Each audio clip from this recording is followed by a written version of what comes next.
이 시간에는 삼성전자 합격 전략에 대해서 한번 알아보도록 하겠습니다. 먼저 지원 동기 입사업 포부를 좀 알아보려고 하는데요. 삼성전자 1번이 지원 동기와 입사업 포부입니다. 그래서 먼저 이거는 여러분들이 이제 다른 기업에 쓰실 때도 지원 동기 입사업 포부를 이거를 활용해서 여러분들이 쓰시면 되는데 제가 이제 여러분들 좀 이해하기 쉽게 잘 정리를 해놨습니다. 그래서 크게 보면 이제 우리가 자기소개서를 쓰기 위해서는 산업과 기업 그리고 직무를 분석해야 됩니다. 그리고 이제 과거, 현재 그리고 저는 미래를 나눴는데요. 처음에는 여러분들이 이쪽 산업이나 아니면 기업 그리고 직무에 관심을 갖게 된 계기를 한번 정리를 해보셔야 되고요. 그 다음에 산업으로 들어가면 산업의 특성, 그리고 중요성, 매력 이런 부분을 찾으시면 좋고요. 그 다음엔 기업의 특징과 경쟁력 이런 부분들을 여러분들이 잘 정리해 놓으셔야 됩니다. 그래서 너 왜 우리 회사 왜 지원했니라고 했을 때 나는 원래 산업에 관심이 많았는데 너네 기업은 이런 특징이 있기 때문에 나는 너네 회사에서 난 일하고 싶었다라고 접근하는 게 가장 평범하고 가장 논리적인 접근 방법이라고 할 수가 있을 것 같아요.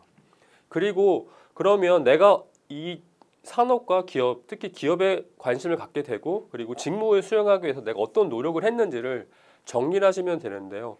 특히 이제 직무의 핵심 업무가 무엇인지를 파악을 하시고 그리고 필요 역량, 내가 어떤 노력을 했는지를 여러분들이 과거에서 현재까지 잘 정리해 놓으시면 좋을 것 같습니다.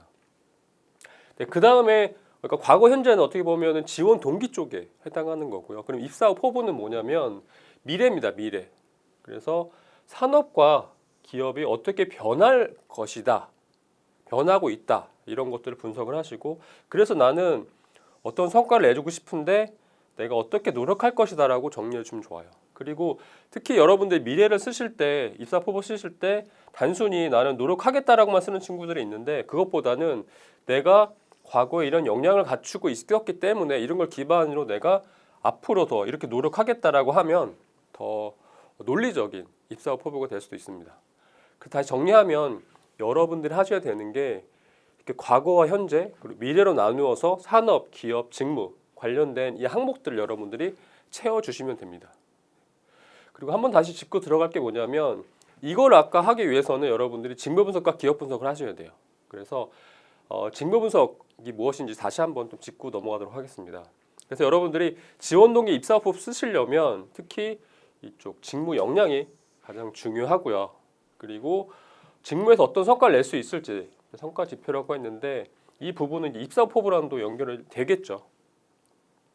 그리고 이쪽 직무에 관심을 갖게 된 계기는 지원 동기가 될 거고요. 그리고 마찬가지로 아까 말씀드린 것처럼 과거부터 현재까지 어떤 노력을 했는지 그리고 미래에는 내가 어떤 노력을 할 건지 이런 계획과 구체적인 계획을 잘 정리해 주면 좋은데 여기 보시면 과거부터 현재까지가 좀 더 디테일하게 나와 있죠. 그래서 수강 과목이라든지 프로젝트, 졸작, 자격증, 공모전, 세미나, 대외 활동 이런 것들을 여러분들이 잘 정리해 놓으시면 좋을 것 같습니다. 그래서 직무 분석은 이렇게 여러분들이 하시면 되고요. 그 다음에 이제 기업 분석으로 들어가 보면 기업 분석에서 먼저 산업 분석을 하면 좋거든요. 그래서 특징, 중요성 이 부분이 중요하다고 말씀드렸고요. 그리고 특히 최근의 이슈 사항이라든지 이런 것들을 정리해 놓으시면 좋고 그 다음에 기업 분석으로 들어가면 왜 우리 회사인지 이게 기업에 대한 지원 동기가 되는 거고요. 그리고 이걸 쓰려면 여러분들이 그냥 쓸 수가 없죠. 그래서 경쟁사 대비해서 지원하는 회사의 강점과 약점, 특징 이런 부분들을 알아야지만 쓸 수가 있습니다. 그래서 삼성전자 쓰시려면 삼성전자뿐만이 아니고 SK하이닉스라든지 아니면 외국에 있는 다른 경쟁사도 같이 분석을 했으면 좋겠죠. 그 다음에 마찬가지로 이슈사항이 있고 이슈사항에서 본인이 어떤 역할을 하고 싶은지를 써주시면 좋은데 이 부분이 어떻게 보면은 저는 지원 동기의 첫 문장을 했으면 좋겠거든요. 이거를 잘 정리했으면 좋겠습니다.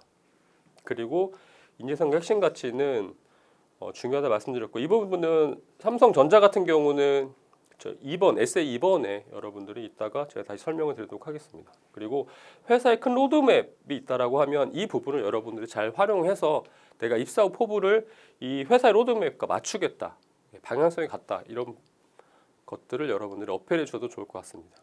그래서 지금까지 기업 분석과 직무 분석을 통해서 지원 동기 입사 포부를 어떻게 쓰는지 좀 말씀을 드렸습니다. 그래서 여러분들이 기업 분석, 산업 분석, 직무 분석을 꼭 하시길 바라겠고요.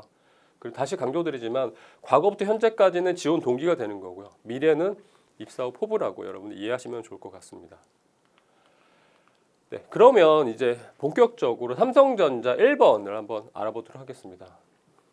첫 번째는 삼성전자를 지원한 이유, 그리고 입사 후 포부를 물어보는 거죠. 예, 그래서 회사 지원 동기, 입사 후 포부를 쓰시면 됩니다. 그리고 700자를 요구를 하고 있는데요. 여러분들 이거 쓰시기 위해서는 아까 말씀드렸지만 지원 동기를 쓰셔야 됩니다. 그래서 가장 자연스러운 게 내가 왜 반도체 산업에 관심을 갖게 됐는지, 그리고 그 중에서 내가 왜 삼성전자를 지원했는지 이렇게 쓰시는 게 가장 자연스럽습니다. 근데 물론 이렇게 꼭 쓰셔야 되는 건 아니고요. 그냥 바로 여러분들이 삼성전자에 대해서 여러분 느낀 점이라든지 아니면 내가 지원하는 동기를 그냥 바로 쓰셔도 됩니다. 근데 가장 논리적인 구조는 내 산업에 관심이 많았고, 그리고 내가 삼성전자를 지원한 이유는 삼성전자 특히 너네 반도체의 특징이 이런 것이기 때문이다 라고 접근하는 게 가장 좋습니다. 그 다음에 이제 입사 포부를 물어봤죠. 그래서 입사 포부를 쓰시는데 입사 포부는 회사의 방향성에 맞는 직무 목표입니다. 이걸 저는 KPI라고 얘기를 했고요. 그리고 그거에 대해서 여러분들이 어떤 계획을 갖고 있는지 이 부분을 쓰시면 될 것 같아요. 근데 이게 700자인데 지원 동기 쓰고 여러분 입사 포부가 쓰면은 글자 수가 좀 적거든요. 그래서 저는 이렇게 직무 노력을 어떻게 했는지 이 부분을 정리하는 걸 추천을 드립니다. 이 부분은 이제 4번 항목과도 중복되기도 하는데요. 그래도 지원 동기에는 여러분들이 이 직무를 어떤 노력을 했는지 물론 생략이 가능하지만 여러분들이 정리하는 것을 제 개인적으로 추천을 드립니다. 다시 정리드리면 지원 동기 쓰시고 직무 노력 쓰시고 입사 후 포부 이렇게 접근하시면 좋을 것 같습니다. 그러면 지금부터는 합격한 친구들 사례를 제가 좀 보여드리도록 하겠습니다. 이제 열정적인 삼성의 루키라고 했죠.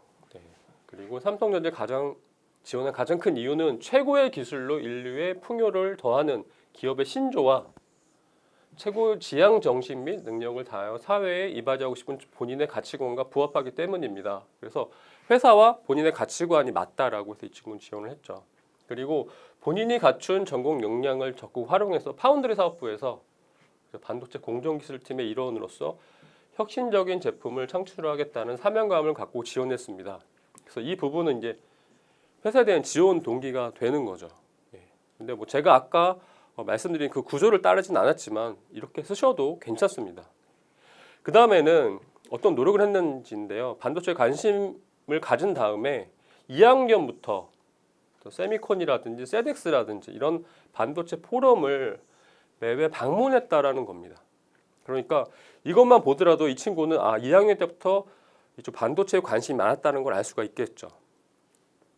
그리고 이제 여러분들이 이제 준비하셔야 되는 게 그러면 이게 이제 면접 질문으로 활용이 될 수 있거든요. 그래서 이런데 2학년 때 갔으면 이때 뭘 봤는지, 어떤 게 가장 인상 깊었는지, 아니면 어떤 장비가, 아니면 어떤 설비가 관심이 있었는지 이런 걸 질문하거든요. 그래서 여러분들이 쓴 자소서는 항상 면접에 확인 질문으로 들어가기 때문에 이 부분들은 여러분들이 답변을 잘 하실 수 있으셔야 됩니다.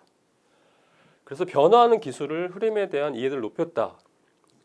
그래서 이렇게 발로 뛴 거를 기업이 좋아합니다. 그리고 또한 반도체 관련 전공 과목을 모두 찾아 수강했다. 그리고 기초를 다졌다. 그래서 이런 부분들은 여러분들이 교과목, 그렇죠? 전공 과목 들었던 것들을 표기를 하기 때문에 거기서 좀 확인할 수도 있죠. 그 다음에 이제 학예 방학에는 학부 연구생을 통해서 반도체 소사를 직접 측정하고 분석하면서 데이터 처리 능력을 키워왔습니다. 라고 해서 본인이 노력했던 부분을 정리를 했습니다. 그래서 그때 이제 데이터 디바이스를 분석하던 중 반도체 소자에 대한 심화학습이 필요하다고 느껴서 반도체 소자 공정 스터디를 조직했어요. 그러니까 스터디를 스스로 조직을 한 거죠. 자발적으로. 이런 것도 기업이 되게 좋아하고요. 그리고 특히 논문을 찾았다라고 했습니다. 제가 예전에 직무 분석할 때도 말씀드렸지만 삼성전자에서 추천하는 경험 플러스가 있었죠. 거기서 보시면 이제 논문이 있거든요. 논문 특허. 그래서 이 친구는 논문을 찾았다라고 하는 부분. 이게 강점이 될 수 있겠죠. 그리고 실제 제가 말씀드렸지만 삼성전자 신입사원이 이제 입사를 하게 되면 이제 논문을 주면서 공부하라고 하거든요. 그래서 그 부분을 미리 찾아 읽고서 공부했다라고 하는 거는 기업이 가장 선호하는 경험 중에 하나입니다. 그래서 이제 입사 후 포부가 나옵니다. 입사 후 탄탄한 전공 역량을 바탕으로 빠르게 실무에 융화되겠다. 그래서 조직의 시너지를 높이는 노력하겠습니다라고 했고요. 입사 후 3년 공정기술 엔지니어로서 참여하는 3나노 GAA 공정 개발을 해내겠습니다라고 얘기를 했고요. 그다음에 10년 후에는 뭐 다양한 엔지니어들과 협업해서 3나노 이하 차세대 초미세공정 기술. 그러니까 이런 키워드가 좋죠. 네. 그러니까 미세공정이라고 하는 거는 반도체에서 가장 추구하고 있는 방향이고요. 네. 그 차세대 이런 거를 잘 살렸습니다. 그리고 삼성전자 파운드리 사업부를 동종업계 월드 넘버원으로 만들어 비전 2030을 실현하겠습니다라고 했는데 제가 아까 로드맵 말씀드렸는데 삼성전자 같은 경우는 비전 2030이 네, 이쪽 파운드리 사업부가 글로벌 넘버원이 되는 게 목표거든요. 그래서 본인이 이쪽 파운드리에 지원을 했고 이런 초미세 공정 기술을 개발해서 이런 데 동참을 하고 싶다라고 한 겁니다. 네, 그래서 이런 기업의 비전과 또 잘 맞게 입사 포부를 잘 썼습니다. 증거에 맞춰서 잘 썼고요.